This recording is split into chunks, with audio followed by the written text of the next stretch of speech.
few weeks. And O'Mahony? I was very surprised at Peter's selection. Now, Peter's always come in and done the right thing, but when the few minutes he's played, in the 3 autumn internationals that he played, I think it was 11, 14 and 27 minutes. Then he came and played 3 games for Munster during the Champions Cup. The last one was the 18th of January, and I think the most he played was about 50 minutes. So Peter hasn't got a lot of rugby in his belt. Now, he's a very experienced guy, and our S&C, our sports science is so good, they turn up conditioned. But I was surprised that he came from outside the 23 into the 23, bared back to the bench. Now, let's give Easterby his due. He got his selections absolutely right last week. So I'm going to say let's go with the coach.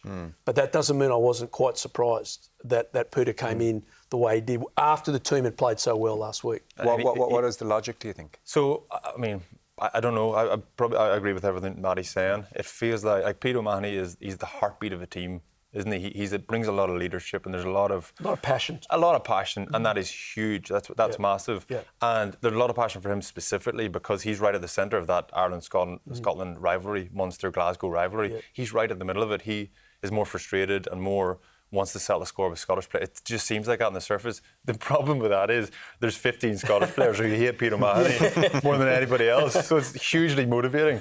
But I don't think he's in the team just for his passion. Because that's not enough. That's not enough. It's not enough. And I agree with Matt.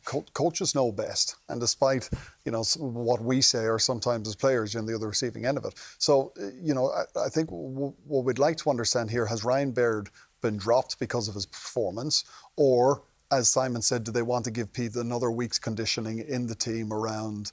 And maybe Pete very much still is Ireland's first choice number 6. Do you think he is? I don't know. But when I saw him out of the team last week, I think I was like a lot of other people who thought, OK, maybe this is a little bit of a changing of the guard here. And then you see him back in this week.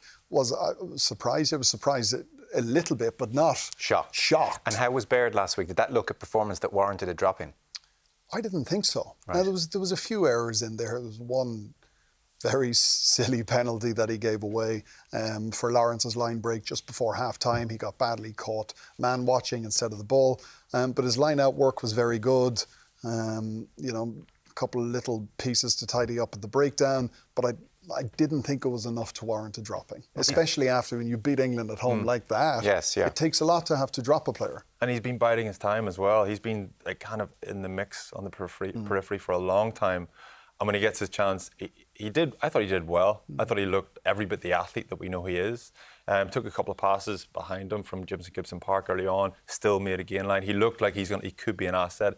And then also, Pete wasn't the conversation. It was Ryan Baird, or it was Conan. Look at the impact he had off the bench. Conan must be thinking, what do I have to do to get a start here? The impact off the bench is another big piece to the puzzle here as well. Ryan Baird is a great impact player. Yeah, he is. And Ireland now, over time, have been picking their bench of players who can make a big impact, and after 55 minutes, take them on and blow the opposition away. So there is different strategies and layers to your team. Final word, Matt.